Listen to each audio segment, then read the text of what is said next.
Okay. Magandang araw po, Mimaropa, at sa lahat ng ating mga kababayan na nanonood po ngayon dito sa ating kauna-unahang Philippine Information Agency Mimaropa Virtual Presser. Ngayon po ay araw ng Miyerkules, 15 sa buwan ng Abril 2020. Ako po, si Romeo Matac Jr. mula po sa Philippine Information Agency Marinduque, at ito po ang programa kung saan ay nagsasama-sama ang lahat ng Information Center Officer ng PIA sa buong rehiyon ng Mimaropa upang talakayin ang mga mahalagang usapin patungkol sa COVID-19. At mapalad po tayo ngayong hapon sapagkat makakasama po natin live na live ang Information Officer po ng Department of Social Welfare and Development o ng DSWD Mimaropa. Walang iba po kundi si Miss Chatty Decena. Miss Chatty, magandang araw po. Magandang araw po. Magandang araw sa lahat ng ating information officers. Kumusta po kayo dyan, Miss Chatty, sa ating opisina ng DSWD Mimaropa? Ayos naman po tayo dito. Nandito po tayo sa field office ng Mimaropa sa Malate. Yan. At kasama po natin ngayon ang lahat po ng mga information officer ng buong Mimaropa region. Nandito po, nanunood po ang kasama po natin mula dyan sa Occidental Mindoro, si Mr. Voltaire Dequina. Magandang hapon. Yes, magandang hapon. Magandang hapon po sa ating guest, kay Ma'am Chatty. Good afternoon. And of course, nandyan din po ang Oriental Mindoro sa pangunguna po ni Mr. Luis Cueto o Luis Cueto. Ngayon din po, kasama rin po natin, of course, ang information especially officer kay Miss Chatty Decena na. Okay, medyo nagkakaroon po tayo ng delayed ano po. Sige po, Sir Louie, go ahead po. Yes. Okay, magandang hapon sa inyong lahat, sa ating mga taga-subaybay, especially kay sa ating guest ngayon, si Miss Chatty Decena, na mukhang busy-busy ngayon. Good afternoon. And of course, nanunood din po at kasama po natin ang ating mga kababayan sa pangunguna po ng Information Officer ng Romblon, si Mr. Paul Jason Post. Ayan, hello po sa lahat. Good afternoon po sa guest po natin tsaka sa mga kasama natin sa PIA. Thank you, Paul. At the same time, ang buong pwersa po ng Palawan ay nanunood din sa katauhan or sa pangunguna po ni Mr. Orlan Habagat. Sir, good afternoon po. Good afternoon din. Good afternoon sa lahat ng naka-tune in ngayon sa ating virtual presser. At ganyan din, good afternoon kay Ma'am Chat. Of course, gayon din po ang lahat, ang mga kababayan namin dito sa Marinduque ay nanonood po dito sa ating kauna-unahang virtual presser. At of course, nandyan din po at nakaantabay ang ating pong Regional Director ng Philippine Information Agency Mimaropa, si Mr. Joey Alagaan, at sa buong pwersa po ng Mimaropa, ng PIA Mimaropa. At wag na po nating patagalin pa sapagkat napakahalaga, alam po natin na napakahalaga ng oras ng ating pong panauhin ngayong hapon, ngayong araw mula po sa DSWD. Miss Chatty, kumusta po? Ano po ang update natin sa distribution po kaya ng Social Amelioration Program ng DSWD? Ayan. Para po sa Social Amelioration Program natin sa rehiyon ng Mimaropa, as of now po, kakakuha lang natin ng data. Meron na po tayong halos lahat po ng mga local government units natin ay nababaan na ng pondo. At yung iba po nagsisimula na silang mag-payout. Katulad po ng ating mga bayan ng Baco sa Oriental Mindoro. Nakapag-payout na rin po sa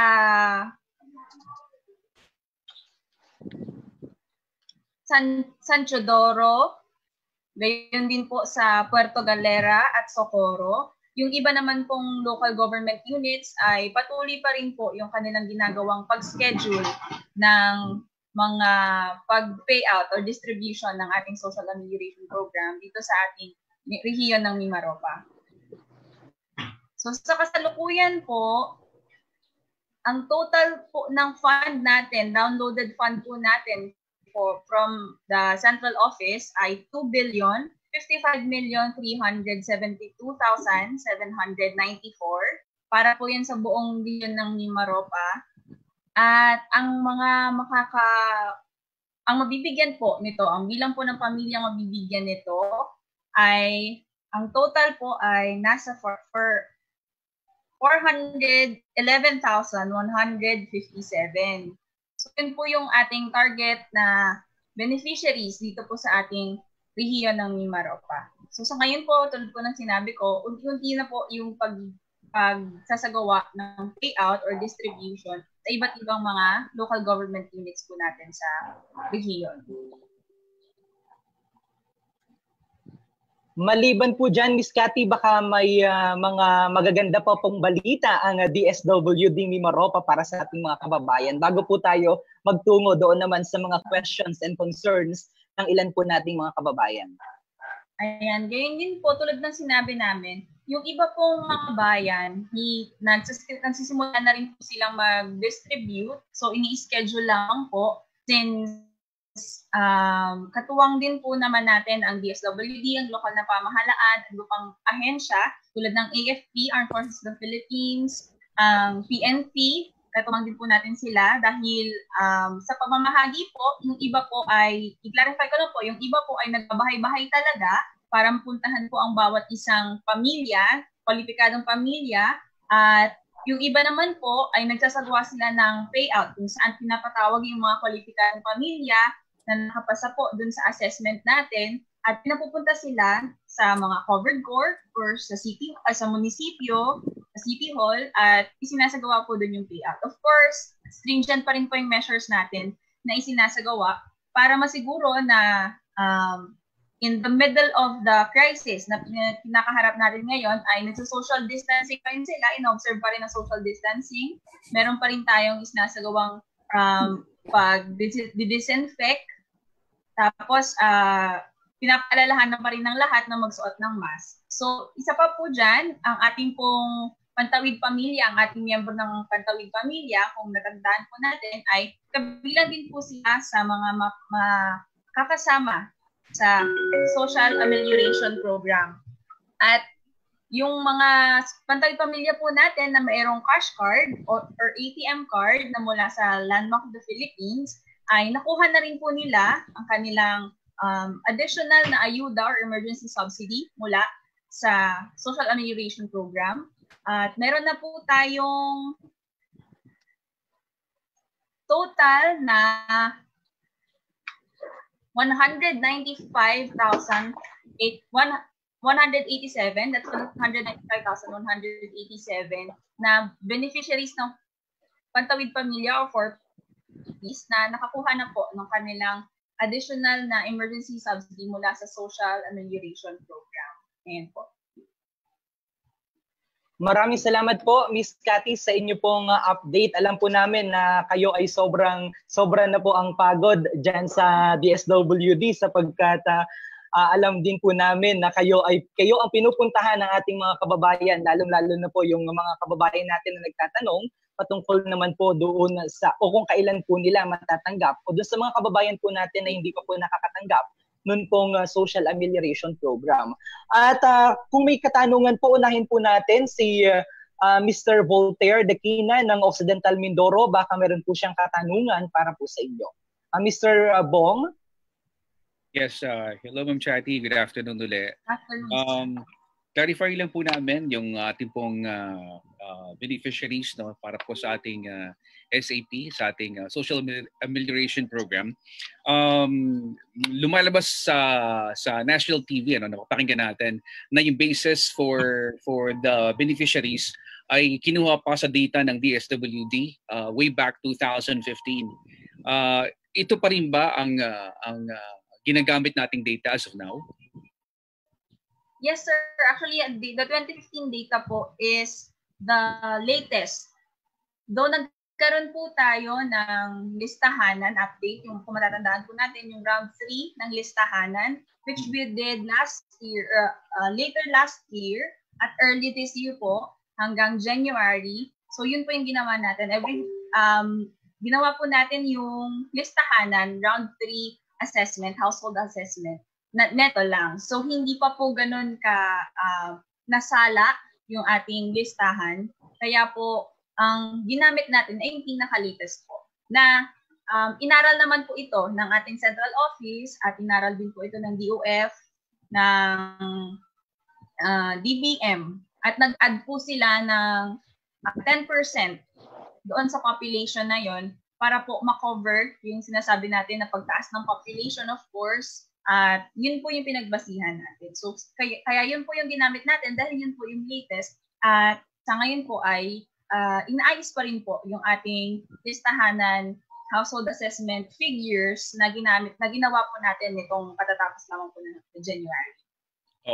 The reason why I ask yung listahan natin ng beneficiaries, kahit dito sa Occidental Mindoro, marami kaming naririnig at saka marami sa social media nagsasabi na they ought to be part of the SAP ng ating social amelioration program, pero hindi nakakarating sa kanila yung SAP. Paano natin ito matutugunan ng DSWD?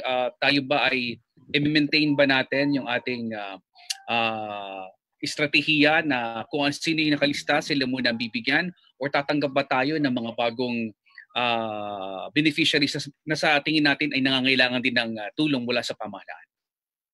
Ayan, sir. Ganito po kasi ang nangyari. Meron po, since the DSWD from the national government po, meron tayong listahan. Since meron na po tayo niyang listahanan nga po, and UCT, Unconditional Cash Transfer, and 4Ps. So, yung mga yun po ay meron na tayong data. At binigyan naman po ng pagkakataon ng ating mga local government units na magsumite ng mga beneficiaryo na tingin nila ay kwalipikado doon po sa ating base sa ating guidelines. Kaya po, yung pamimigay po natin ng forms, nababase rin po ng LGU sa kanilang local profile, LGU profile or barangay profile, na sa tingin nila, kung ma-assess nila itong pamilya na ito na kwalipikado sila, kahit wala po sila sa listahan ng DSWD, maaari nilang bigyan ng SAC form upang isumite sa regional office at kung saan po magkakaroon ng assessment. Okay. Maraming salamat, Ms. Chat. Yun na lang muna ang tanong ko, Sir Romeo, mamaya ulit. Thank you so much, Sir Bong, ng Occidental Mindoro. At ngayon po ay dumako naman tayo sa katanungan po ni Dr. Luis Cueto ng Oriental Mindoro. Sir Luis?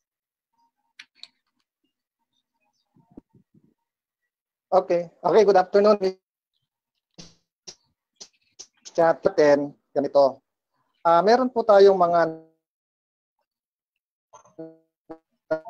receive email. Pabagal.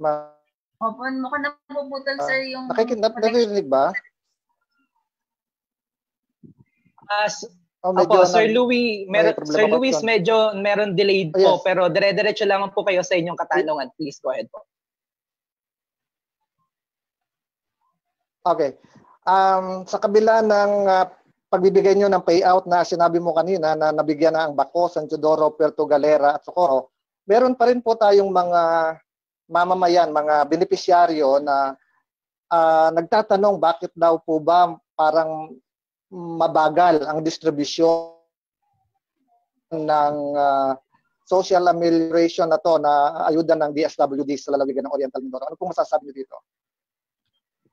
Opo, ganito po kasi ang proseso po natin ng pag-release ng pondo sa mga lokal na pamahalaan ay base sa pagbibigay nila ng requirements. Una po, ang requirements po natin base sa ating guidelines ay kailangan po magbigay ng lokal na pamahalaan, ng LGU, ng MOA or Memorandum of Agreement na pirmado ng kanilang sangguniang barangay at mayor.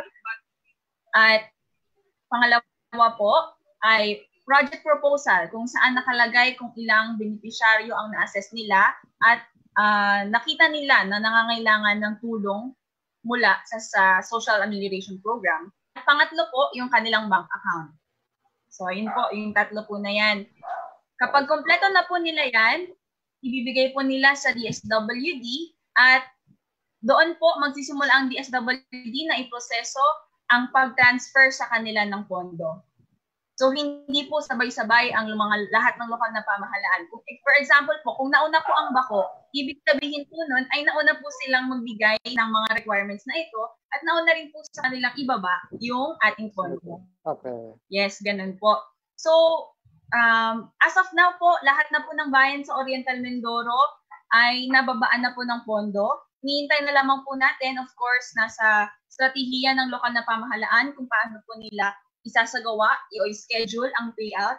Kaya hinihiling din po natin sa ating mga kababayan, naiintindihan po namin na kailangan po natin ito, kailangan natin ang tulong upang makaraos tayo sa araw-araw. Pero intindihin po sana natin na nagkakaroon din po ng security measures ang ating mga lokal na pamahalaan, katuwang po ng DSWD, na gusto nilang mapanatili na walang magkakaroon ng gulo, na maibibigay po sa mga tamang beneficiaryo. Kaya ini-schedule po unti-unti yung kanilang pag-payout. Ayun po. Maraming salamat po, Miss. Apo. Sir Louis, baka may additional po kayong katanungan kay Miss Chatty. Please go ahead po. Okay. Ito yung problema, no? Merong mga kaso na nag-report sa amin na yung kanilang pangalan ay kinuha ng barangay. Pero hindi naman sila binigyan ng form para mag-fill up. Paano kaya po ito? Sa mga ganitong cases po, ang instruction po talaga ng national government and the field office, regional office ng DSWD ay ibigay po sa mga pamilya na kwalipikado base sa assessment ang mismong form. So kung hiningi lamang po yung pangalan nila, siguro po mag-coordinate pa rin sila sa barangay kung bakit hiningi lamang, or maybe this is a measure of the barangay para malaman na itong pamilya na to ay pwede nating ma-assess. So baka initial assessment lamang po ito ng barangay na kinuha muna ang pangalan at kapag nalista na ng barangay ay tsaka po i-deliver sa kanilang yung SAC form. At ang pinakamaganda pong gawin muna natin dito ay makipag-coordinate po muna tayo sa barangay. Dahil alam naman po ng barangay natin, ng mga ating mga barangay, ating mga kapitan at mga kasama sa LGU, na ang proseso po natin talaga ay ibibigay po yung SAC form sa pamilya. Meron po tayong mga pangyayari na nagaganap na makukuha po ng pamilya ang SAC form na mayroon ng pangalan. Ganito po yung ibang sinasabi sa atin ng ating mga natatanggap na messages na may pangalan na daw po yung SAC form. Hindi naman po ito mali, hindi rin po ito yung pinagbabawal, at isa po ito sa measures din ng LGU na dahil alam nila na ang pamilya na ito ay maaaring ma-qualify, inilagay na nila yung pangalan at pinapagpirma na lang yung mga beneficiaryo. Sa mga ganitong sitwasyon po, nasa pamilya pa rin po ang ating desisyon. Makikita po ng pamilya kung ang inilagay ng barangay official ay mali, maaari niya po sabihin na, sir, may mali po dito sa data na ito, pwede bang baguhin bago ko pirmahan? So, ganun po. May mga pagkakataon po na ganito. So, i-check lamang po natin mabuti yung mga data, information na nakalagay po dun sa SAC form bago po natin ulit ibalik sa barangay. Ayun po. Okay. Salamat po. Thank you. Maraming salamat po, Mr. o Dr. Luis Cueto, dyan po sa Oriental Mindoro. At gusto ko rin pong i-acknowledge, marami po kitang mga kababayan ang nanonood po ngayon, ang naka-tune in ngayon, dito po sa ating kauna-unahang virtual presser, dito po sa Philippine Information Agency o PIA Mimaropa. At nais ko lamang pong itanong kay Miss Chatty mula po dito sa Marinduque. Lahat po ba ng mga bayan, Miss Chatty, dito po sa Marinduque ay o na-download na po ba yung pondo po sa lahat ng bayan dito po sa aming probinsya? Yes po, sir. Sa Marinduque po ay na-download na rin po ang lahat ng ating funds. Nasa ang total niya po ay 285,950,000 at ang total po ng beneficiary na makakatanggap niyan ay 57,190 po para sa probinsya ng Marinduque.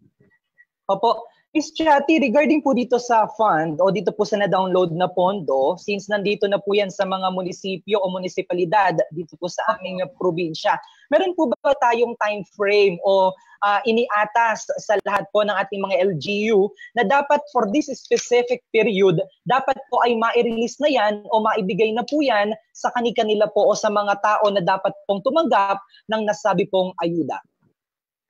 So ngayon po, in-encourage po natin yung mga lokal na pamahalaan na mas padaliin po, mas pabilisin yung proseso ng pag-schedule ng mga payout sa lahat po ng ating mga bayan at munisipyo sa hindi lamang po sa Marinduque, maging sa iba pong probinsya ng Mimaropa. Sa ngayon po, talagang in-encourage po natin sila na sa lalong madaling panahon po ay makapag-payout na. For this week po, meron na ring isinasagawang pagsasaayos ng schedule ang sa Marinduque. So, hinihintay na lamang po natin yung kanilang feedback para po malaman natin kung ano yung, kailan sila mag-i-start, magsisimulang mag-payout na. So, sa lalong madaling panahon naman po ay malalaman din po natin yung tungkol po dun sa start ng payout nila. Opo. Follow-up question po dyan, Ms. Chatty. May datos din po ba kayo kung sino-sino na po yung mga munisipalidad o mga barangay na nakapagbigay na po ng ayuda sa ating mga kababayan, particular po dito sa aming probinsya? Kasi nabalitaan ko po or may nalaman ako na may naibigay na sa ilang barangay o sa ilang mga bayan. Pero dyan po sa inyo sa Mimaropa Region, DSWD, meron po ba kayong datos so far? Sa ngayon po, ang aming latest na update from what time is this? Wait lang, sir, ha? Kunin ko lang po, ayan. Ito po yung actual as of 12 noon. Ayan. Sa ngayon po sa Marinduque, under payout date, wala pa po na-update sa amin na nakapag-payout sa Marinduque, sa mga bayan ng Marinduque as of now.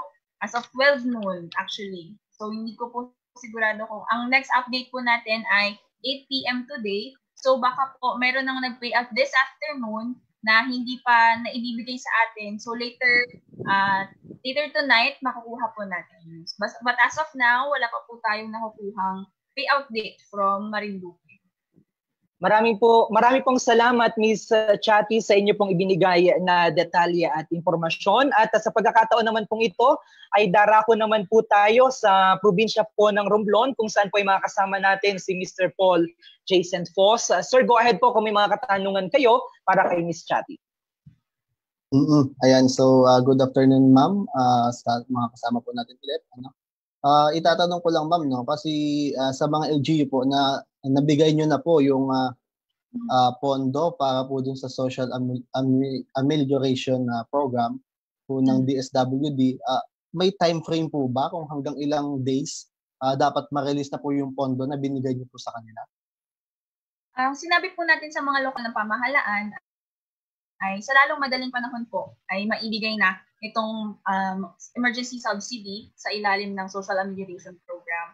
Sa ngayon po, ang Look, Magdiwang, Look o Jongan at Santa Fe ay ongoing na po ang kanilang distribution. Sa ibang mga munisipyo po at bayan ay sa ibang munisipyo po at bayan ay humihingi pa rin po kami ng feedback kung kailan sila makakapagsimula. Pero ang instruction po sa atin ay this week, sana makapag-start na ng payout dahil alam din po naman natin na nahihirapan din yung ating mga lokal na pamahalaan dahil marami rin po ang mga barangay sa kanila. So, at malalaki pong pera itong pinag-uusapan natin. So, kaya kino-consider po natin yung mga hindrance na yon sa ating mga lokal na pamahalaan. Pero ini-encourage po natin sila na mas padaliin po yung proseso. But for now, meron po tayong 3 munisipyo na nakakapag-start na po ng payout sa Romblon. Regarding din po dun, ma'am, kasi ang iniisip ko po kasi about din sa budget, kasi malaking pera po yung dinownload po ng DSWD. Nakipag-usap po ba kayo sa bangko, sa land bank, kung kaya nila i-provide yung ganun po kahalagang, kalalaking mga cash? Yes po, wala pong naging problema sa cash allocation ng land bank. Ang isa lang po naging problema ay parang sa isang araw mayroon pong certain amount na hanggang doon lamang yung pwedeng i-withdraw or kunin ng LGU. If I'm not mistaken, nasa 5 million ba? Parang ganun yung range. Pero everyday naman siya. So, hindi po talaga tayo magkakaroon ng problema kung everyday naman yung schedule ng pag-withdraw ng mga ating local government units. At nagkaroon naman po tayo ng pagkipag-usap ng coordination sa Land Bank at sa iba pa nating kapartner na bangko para sa allocation po ng mga perang ito. Pagdating naman, ma'am, dun sa mga security po ng bank, kasi dito po sa Romblon is alam naman po natin na may madami po yung island municipalities. So kung yung land bank is nasa Odjongan pa, based po siya sa Tablas, paano po kaya yung security ng pag-travel ng pera from one municipality patawid ng dagat papunta po dun sa island municipality po? For that naman, sir, nagkaroon din po tayo ng coordination and partnership with the Armed Forces of the Philippines and the Philippine National Police para i-assess din po tayo para sa pag-transfer po ng ating mga funds from one municipality to another, lalo na po sa nabanggit nyo na from island municipality siya at nasa center po yung pinagkukunan ng pera. So nagkaroon naman po tayo ng coordination, the AFP and PNP, para po i-assess tayo para mabiyahe po ng ating pera. Okay, salamat po. Sir Myong? Maraming salamat po, Mr. Paul ng Romblon. At ngayon naman po ay dumako tayo sa mga katanungan at concern naman po ng probinsya ng Palawan. Nandyan po si Mr. Orlan Habagat. Sir, go ahead po sa iyong mga question. Magandang hapon, Ma'am Chatty. Unahin ko lang po yung sa Puerto Princesa. Kasi ayon po kahapon sa sesyon ng Sangguniang Panglungsod, sinabi po ni Sir Eric Aburot ng DSWD SWAT Team Leader dito sa Palawan na 36,000 lang daw po na household ang mabibigyan sa Puerto Princesa, samantalang 45,075 household ang nasa listahan ng DSWD. Paano po yung natitirang nasa 9,000 pa po? Actually, sir, sa lahat po ng probinsya natin at sa lahat ng munisipyo po, meron po talaga silang binigay na proposal. Dahil tulad nga po na sinabi ko kanina, meron po silang proposal na kung saan nandoon yung number ng total number ng beneficiaryo na sa tingin nila, base sa assessment nila, ay eligible or kwalipikadong makatanggap ng social amelioration program. Ngunit, yung binaba po sa atin na budget ng DBM, ng fund ng DBM, ay 98% lamang po doon sa ating, sa lahat ng ating project proposal na na-submit. So, kaya nagkaroon po tayo ng kaunting bawas doon sa target beneficiaries at doon sa actual na mabibigyan po ng beneficiaries. Ang sabi po sa atin, national government ng central office ng DBM at ng DBM ay itong mga hindi po yung number ng mga beneficiaryo, supposedly beneficiaryo na hindi po nakasama doon sa allocation, ay kukunin pa rin po ng DSWD, ng LGU, ang mga pangalan ng pamilyang ito at isasubmit po sa DSWD. At ito naman pong mga data na ito ay isasubmit natin sa central office at sa DBM kung saan pag-uusapan po nila kung ano yung maaaring gawin na intervention para po mabigyan pa rin ng tulong itong mga beneficiaryo na hindi nakasama doon sa allocation na initially binaba po ng DBM. Okay, ma'am, follow up ko para naman sa buong lalawigan ng Palawan. Namumonitor po kasi namin dito na ang Batarasa pa lang at ang bayan ng Nara ang nakapagsimulang mag-distribute ng SAP. Lahat po ba ng pondo para sa mga munisipyo sa Palawan na i-download na po? Yes, sir. Opo. As of 12 noon, tulad po ng sinabi ko, ay nakapag-download na po nakapag-download na po ng funds para sa lahat ng munisipyo at lungsod ng Palawan. At base po sa ating data, sa ating record, ay April 15, ang majority po ng start ng payout para sa mga lungsod at munisipyo at bayan sa Palawan. Tama po kayo, nag-start po ang NARA kahapon, April 14, at the rest po ay April 15 po. So today po yung kanilang schedule ng payout. Thank you, ma'am. Maraming salamat po, Mr. Orlan. Meron pa po kayong additional or follow-up question? Wala na, sir, maraming salamat. Okay, thank you po. Matanong ko lamang po kay Miss Chatty, Miss Chatty, sa buong Mimaropa po, alin pang bayan o alin pa pong probinsya ang hindi pa kompleto yung nada-download po na fund coming from the SWD? Sa ngayon po, out of 73 local government units, 2 munisipyo na lamang po yung hindi pa natin nabababaan ng pondo. Sa Kalintaan po, as of now, ay kakasubmit lang po nila ng kanilang project proposal at yung iba pang requirements na kailangan. As of now po, ay ipinaproseso na po sa ating budget, accounting and cash department, sa ating regional office, yung kanilang pondo. At as soon as matapos po itong proseso na ito, na sa tingin ko po ay mabilis lamang po. Maybe today or tomorrow, madadownload na po sa kanila yung pondo. For Kalintaan Occidental Mindoro po ito. Another one is Paluan, Occidental Mindoro. Nakikipag-coordinate pa rin po kami sa kanila para dun sa kanilang requirements. As soon as mabasa po nila yung requirements na hinihingi po natin, ay maibibigay naman po agad yung pondo po para sa kanilang munisipyo. Alright, maraming salamat po Miss Chatty, at nananawagan din po tayo sa LGU dyan po sa Occidental Mindoro na madaliin po yung pag-submit ng project proposal para naman po ma-download na sa inyo ang kaukulan pong pondo na nararapat naman po sa inyong munisipalidad. At Miss Chatty, baka may mga additional pa po kayo na gustong ipaabot sa ating mga kababayan bago po tayo magtungo dun sa second round po ng ating discussion. Gayon din po dun sa mga katanungan naman po na manggagaling mula naman po sa ating mga live audience. Ayan po.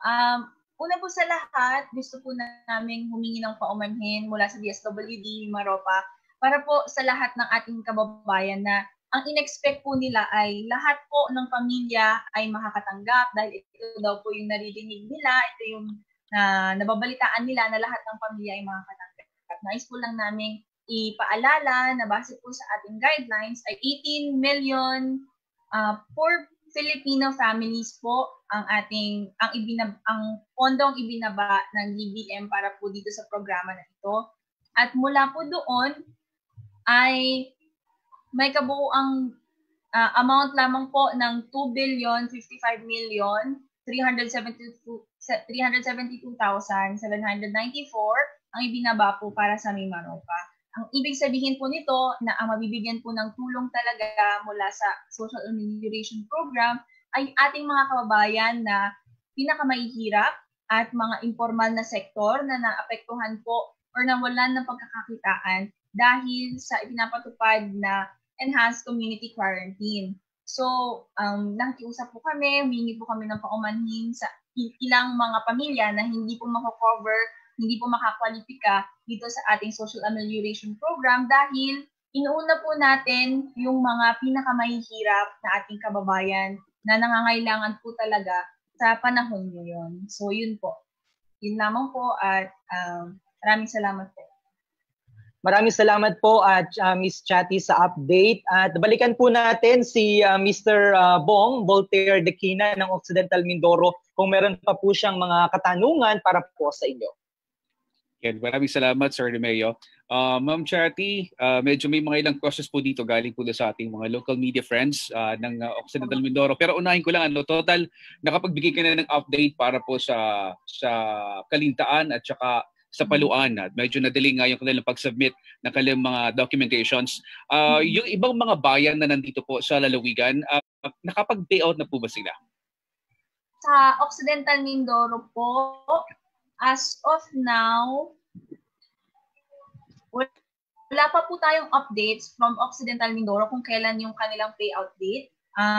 Hinihintay pa rin po natin yung feedback mula sa kanila, sa pag-schedule po nila, kung kailan po nila maisasagawa itong payout.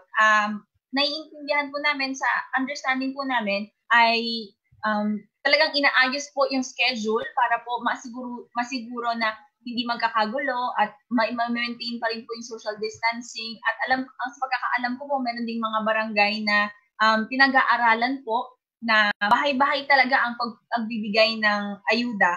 At yung iba naman po ay talagang magsiset up pa ng lugar kung saan pwedeng gawin ang payout at nakikipag-coordinate din po sa ating mga lokal na police at mga sundalo upang mapanatili rin po yung safety. Dahil alam mo naman po natin na malaking pera po yung hawak po ng local government unit, katuwang pa rin ng DSWD sa payout na ito. So naiintindihan po natin yung ibang mga lokal na pamahalaan na medyo natatagalan po sa pagsiset ng payout date. Pero talagang in-encourage po namin sila naman na sa lalong madaling panahon.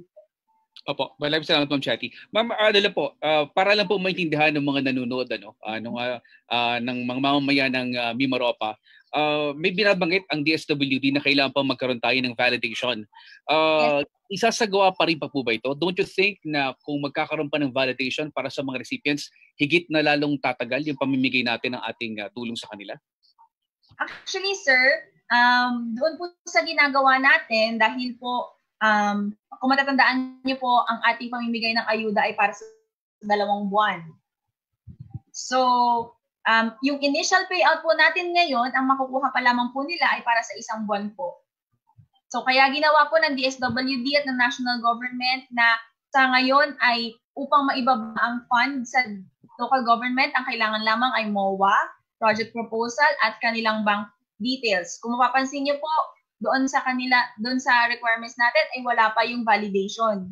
Dahil po, ang napag-usapan ay yung validation po, isasagawa once na ibigay na po yung mga pondo na ito at i-cross-match po natin yan dito sa regional office. Kung makikita po natin, yung cross-matching po ay para makita natin yung validity nga po, kung qualified po ang mga nakatanggap, at kung mayroong duplicity.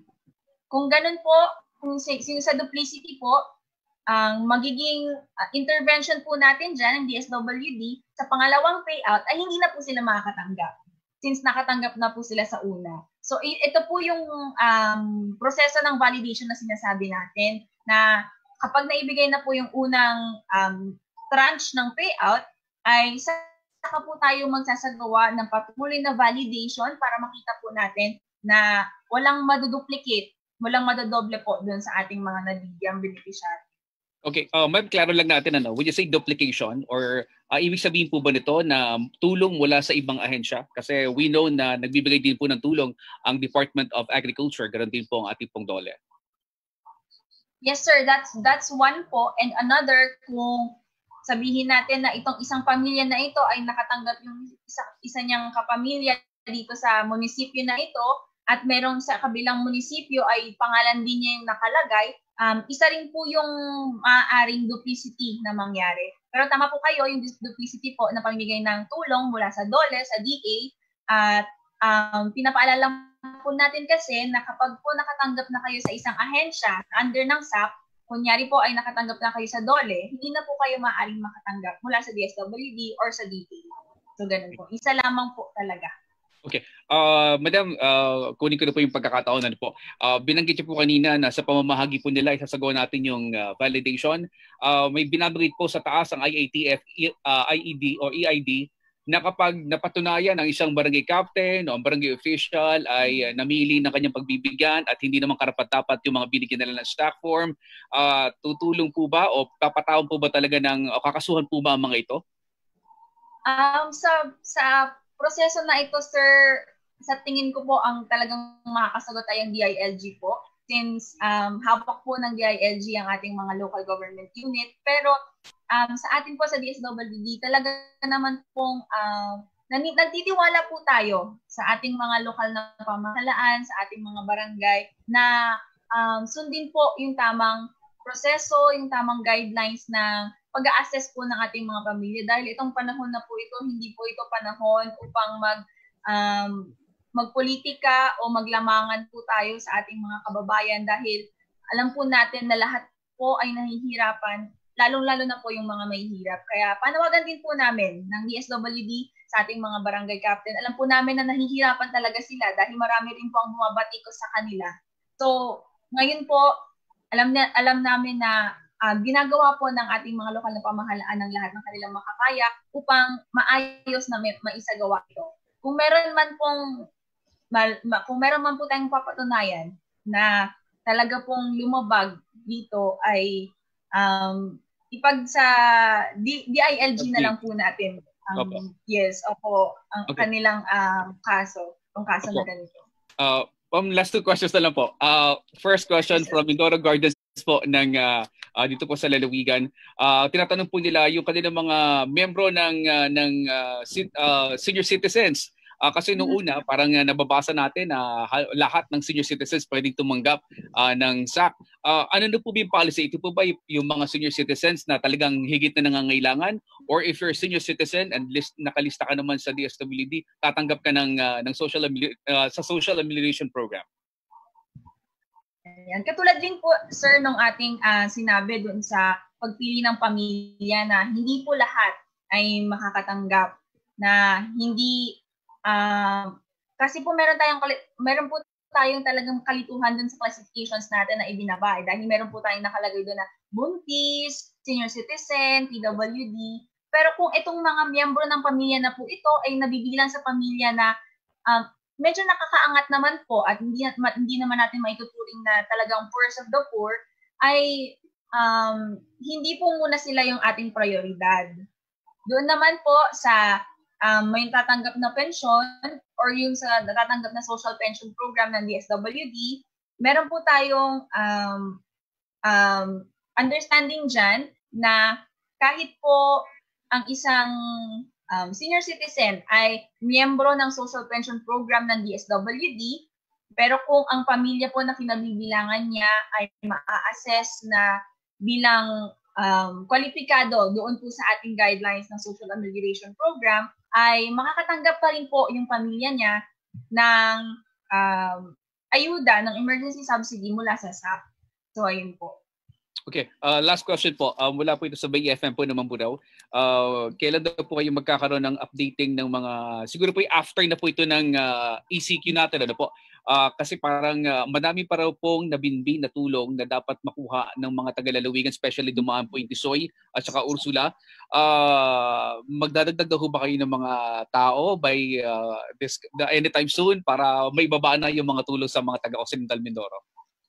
Yes, sir. Actually po, itong mga tulong na ito ay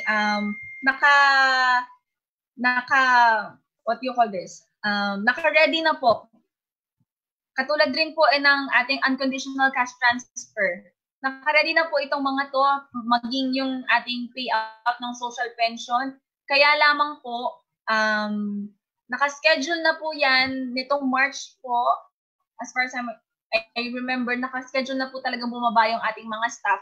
Pero bigla nga po talagang nagkaroon ng ganitong krisis kung kaya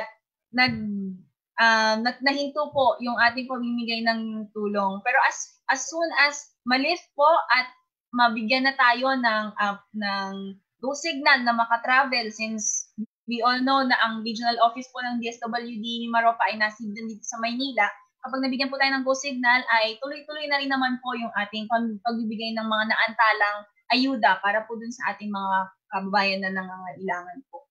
Okay. Maraming salamat, Ma'am Chia. Thank you so much po. Pleasure na sa mga kasama ko. Thank you, Sir Romeo. Thank you so much po. Talaga namang napaka-informative po ng ating usapan. Actually, hindi pala, kulang po pala ang isang oras na monitor ko po kasi ang dami po pala nating mga kababayan ngayon ang naka-tune in po at nakatutok sa kanila pong mga Facebook account. Gayun din po ang ating mga kasamahan sa media ay nakaantabay din po pala at nanonood po dito sa ating programa. Kaya naman po, dakuan na natin, puntahan na po muna natin, baka may follow-up question, pero kailangan i-limit na lamang natin yung mga katanungan na dumako po tayo kung may follow-up question. Ang Oriental Mindoro, Dr. Luis Cueto, please go ahead po. Okay, talagang isa lang ito at talagang hindi po pwedeng hindi, no? Isa lang, as in one lang. Okay, since ang DSWD at ang DOLE ay nagbibigay ng parehong ayuda sa mga beneficiaries, ano pong koordinasyon ang ginagawa ng dalawang agency para po masigurado na yung duplication ay hindi maulit? Ngayon po, meron naman po tayong committee dito sa ating regional office na nakikipag-coordinate po. Lagi po may coordination na ginagawa ang ating regional office through our management committee sa DOLE, Mimaropa, upang makita po natin yung cross-matching po ng list ng mga nabibigyan po ng ayuda ng DOLE ay hindi na po mabibigyan ng ayuda sa DSWD at vice versa po. So, ayun po, meron po tayong close coordination with DOLE para po malaman natin yung mga nabibigyan nila ng ayuda at hindi na po madoble ito. Okay. Maraming salamat po, Dr. Luis. Opo. Okay, at sa pagkakataon pong ito ay ang probinsya po ng Romblon, si Mr. Paul. Baka meron pa po kayong additional question para kay Miss Chatty. Good afternoon po ulit, ma'am. Pinapatanong po galing sa Romblon News Network. Meron daw po bang strategic planning na ginagawa ang DSWD kasi nga po yung ibang programs niyo po ay staantala dahil po dito sa COVID-19? Ayan, sir. Sa ngayon po, dahil medyo naka-focus po tayo sa pagbibigay natin ng ayuda sa mga kababayan po natin sa Social Amelioration Program, meron pa rin po tayong isinasagawang follow-up meetings para po dito sa mga naantalang tulong ng DSWD at pinag-aaralan po natin kung kailan maaaring maisagawa yung pag-payout, lalong-lalo na po sa ating mga kababayan na miyembro ng Social Pension Program at ng Unconditional Cash Transfer. So, sa ngayon po ay pinag-aaralan po ng mabuti kung paano yung isasagawa yung payout, lalo na po na naiintindihan natin na hindi ibig sabihin na i-lift po yung ating enhanced community quarantine ay magiging kampante na lamang po tayo. So, talagang pinag-aaralan po kung paano natin isasagawa na nag-iingat pa rin po para maiwasan pa rin yung patuloy na banta ng COVID-19. Okay po, salamat po. Okay, thank you, Paul. At si Mr. Orlan Habagat ng Palawan, baka may additional question po. Ito, maraming salamat, Sir Myung. Ma'am Chatty, ito is isang question lang po. Kasi ang nirereklamo po nila, karamihan daw po nun sa listahan ay may mga kaya na rin po. Paano daw po kung, excuse me po, kung mabigyan po sila ng ayuda pagkatapos ibinili lang po para sa bisyo at saka sa luho tulad ng mga TV, binili ng mga gamit, pwede raw po ba silang idemanda or kasuhan? Saan po sila pwede ireklamo? Kung meron po tayo makikitang mga ganitong pagkakataon na talagang sa tingin po natin yung nakakuha pong kapitbahay natin o kakilala natin na hindi naman talaga kwalipikado at nabigyan pa rin ng ayuda mula sa Social Amelioration Program, ay maaari po silang tumawag pa rin sa DSWD or sa inyong lokal na pamahalaan, pero kung gusto niyo po, maaari pa rin po kayo talagang lumapit sa DSWD upang ireklamo or sabihin ng hinaing ang concern niyo po na ito. Kung sa tingin niyo po talaga hindi talaga sila karapat-dapat, maaari po kayong magpadala ng mensahe sa amin sa DSWD. Meron po kaming email para lang solely para po sa SAP concerns. Ito po ay SAP, that's SAP.FOMimaropa at dswd.gov.ph. That's sap.fomimaropa@dswd.gov.ph. Gayon din, meron po rin tayong hotline para po sa social amelioration program concerns.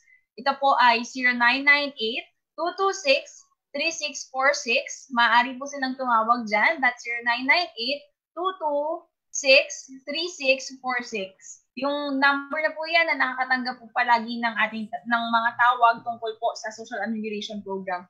Gayon din po, kung meron po silang reklamo at walang pantawag or wala pong pang-email pero may pan-text sila, pwede po silang mag-text sa DSWD para po sa kanilang concern tungkol sa SAP sa 0939-502-4258. That's 0939-502-4258. At may isa pa po tayong number na pwede nilang ma-contact para po sa kanilang mga katanungan. That's 0916-252-5799. So yung mga number na po yan ay maaari silang mag-text upang iparating po sa atin yung concern tungkol po sa social amelioration program. At ginagawa po ng DSWD Mimaropa ang makakaya namin upang matugunan po lahat ng mga katanungan, lahat ng concerns na ipinapadala po ng ating mga kababayan dito sa Mimaropa. Thank you po, Ma'am Chatty. Maraming salamat po, Miss Chatty. At kanina po, paulit-ulit po nating napapakinggan, napapanood po sa telebisyon na sinasabi po ng DSWD na madaliin ng mga local government ng bawat munisipalidad ang paglalabas po o ang pagbibigay po ng nasabing ayuda sa mga household o sa ating pong mga kababayan. Matanong ko lamang po, Miss Chatty, kung meron po bang sanksyon na maaaring ibigay o mga karampatang kaparusahan para naman po sa mga LGU na natatagalan o nagkakaroon ng pagbagal o pagbalam ng distribution po nung ating pong SAP program fund. Sa ngayon po, sir, ang focus po talaga natin ay mabigyan po ng assistance, mabigyan po ng guidance ang ating mga lokal na pamahalaan para sa pag-implement po ng social amelioration program. So yung apprehension po para dun sa mga matatagal na or para sa mga munisipyo na natatagalan po sa proseso ay ipagbigay na lang po natin sa kamay ng DILG. Ang DSWD po ay constantly lang man po kami nagpapaalala sa mga lokal na pamahalaan na makipagtulungan po upang mas mapadali natin yung yung pamimigay ng ayuda sa ating mga kababayan. At ina-encourage po natin sila na makipagtulungan po tayo, gamitin ang ating mga resources, ang ating mga connections katulad ng AFP at PNP para po mas maging maayos po. Dahil sa panahon po ngayon, ayaw din naman po natin na magkaroon pa tayo ng mga problema, ng mga pagkakaso, lalo na iniintindi po natin yung mga kapakanan ng ating kababayan. So, in-encourage po natin sila na makipag-coordinate lamang po sa DSWD. Nandito po kami para mag-assist at mabilis naman po natin maibababa ang pondo once na maibigay naman po nila ang mga requirements at mas-schedule na po agad-agad ang ating mga payout. Maraming salamat. Actually, marami pa po tayong katanungan at mga nababasang katanungan mula po sa ating live feed. Una po rito ay katanungan mula naman kay Miss Lorna Felen ng Calapan City. Ayon po sa kanya o ang katanungan po niya ay gaano naman po katagal para malaman kung qualified po o hindi ang isang household. Gaano po o ilang araw po ang iintayin nilang araw bago po nila ito malaman? Ayan po, base po sa ating pakikipag-usap sa lokal na pamahalaan, since sila po yung mga barangay po natin, yung kumukuha ng mga pangalan o kumukuha ng mga listahan ng mga pamilya na maaaring ma-qualify social amelioration program, ay dahil ina-assess po yan, ini-encode po yan ng ating mga MSWD or CSWDO or Municipal or City Social Welfare and Development Officer sa mga munisipyo at City Hall, ay tinitignan po nila, ina-assess po nila yan. So sa tingin ko po, depende rin po sa bilis o sa, hindi po natin masabing definite na time dahil magkakaiba po yung population ng bawat LGU, ng bawat barangay sa pag-assess. Pero po, sa tingin ko, kaya nilang ibigay ang listahan or pangalan within 2 to 4 days hanggang 5 days para po malaman ng ating mga kababayan kung sila ba ay qualified na makatanggap po ng tulong. Isang paalala lang din po, idagdag ko na po na yung pagsasagot po ng ating SAC form ay hindi siya kasiguraduhan na makakatanggap po ng tulong ang isang pamilya na nagsagot ng SAC form. Ito po ay isa sa ilalim pa rin, subject pa rin po for assessment para po malaman natin kung talagang kwalipikado po itong pamilya dahil gusto nga rin po talaga natin iwasan na magkaroon po ng problema na yung mga may kaya or yung may mga nakakaangat naman sa ating lipunan ay makatanggap at yung mga kababayan po natin na talagang naghihirap ay hindi po. So yun po yung ating ikino-consider po sa pag-assess ng ating mga SAC form. At sigurado naman po ako na nandiyan din naman po ang municipal o MSWD kung meron po silang karagdagang katanungan ay lumapit lamang po sila sa kanilang MSWD. At may katanungan din po mula naman dyan sa Puerto Galera si Mr. Solomon Osayan. Ayon po sa kanya, nandito po ako sa Puerto Galera at hindi ako makauwi kung saan po ako nakatira.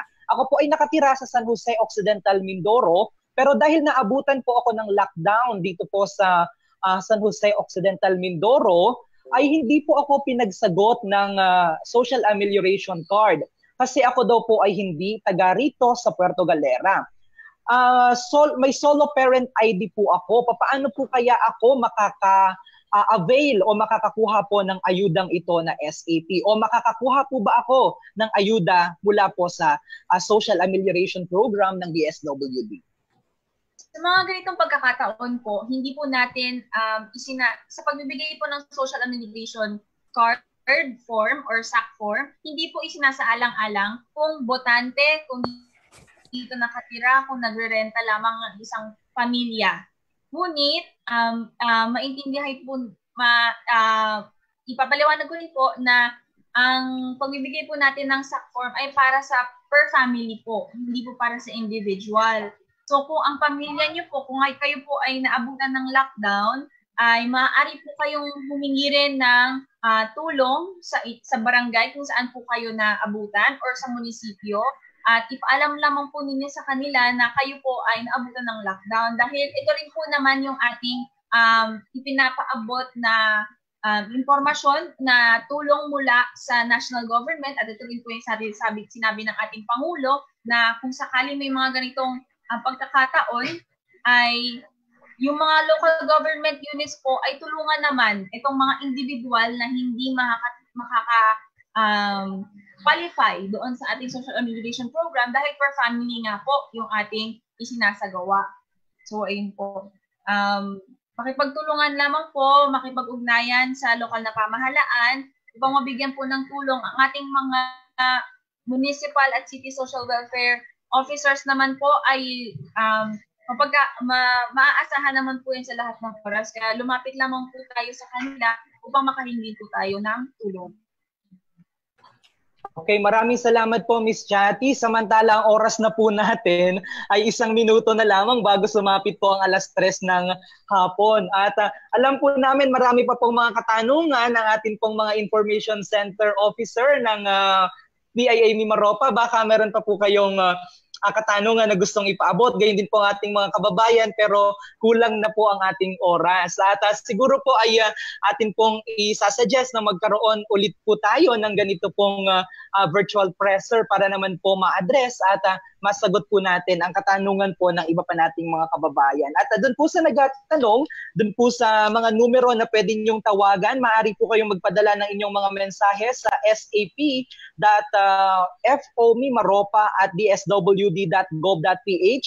Gayon din po sa numerong 0998-226-3646 at maaari po kayong magpadala ng inyong mensahe sa 0939-502-4258 at 0916-252-5799. At yan naman po ay amin pong alathala sa mga official Facebook pages po ng PIA Mimaropa. At Miss Chatty, baka may gusto pa po kayong mensahe na ipaabot na hindi po namin na-cover. Nasa inyo po Miss Chatty ang pagkakataon. Maraming salamat po. Unang-una po, nagpapasalamat po ako sa PIA Mimaropa at sa lahat ng ating information centers sa bawat probinsya ng Mimaropa sa pagbibigay po ng pagkakataon sa amin na linawin at sagutin ang ilang mga katanungan at issues tungkol sa social amelioration program. At isang panawagan na lang po sa ating mga kababayan na magtulong-tulong po tayo kung alam naman po natin bilang isang pamilya na may kaya naman po natin ang na makaraos sa panahon na ito, ay sana po ay bigyan natin ng pagkakataon yung mga mahihirap na pamilya na makakuha po ng ayuda mula sa Social Amelioration Program.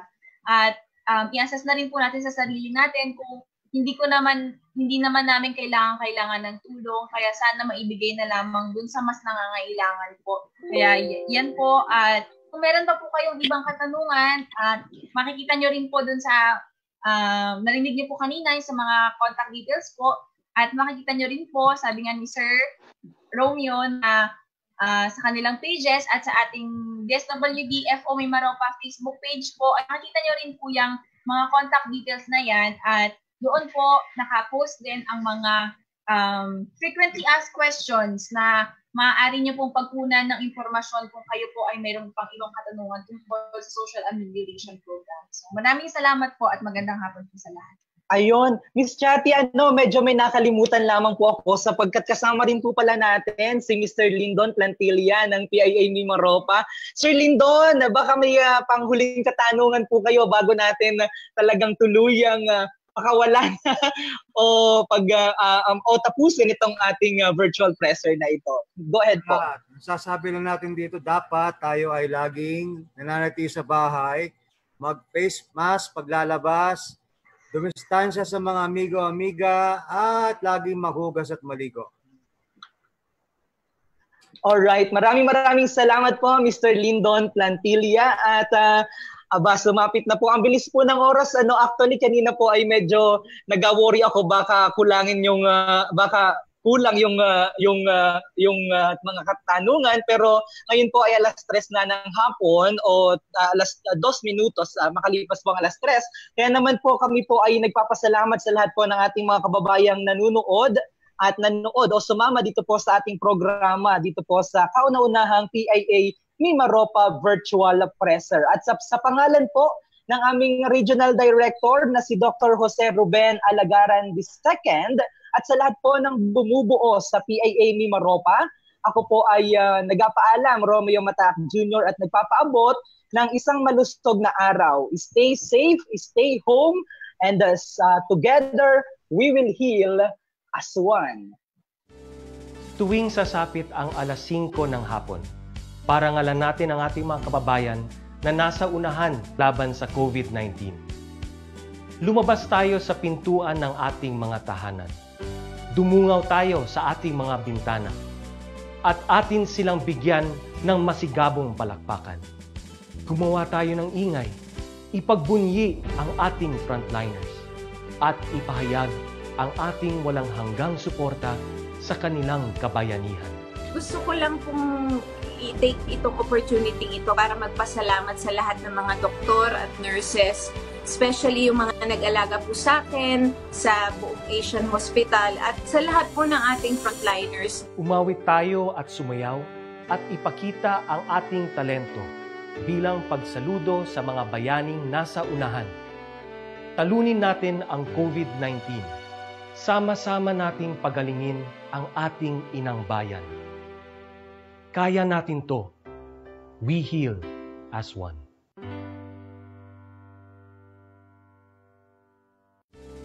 Tuwing sasapit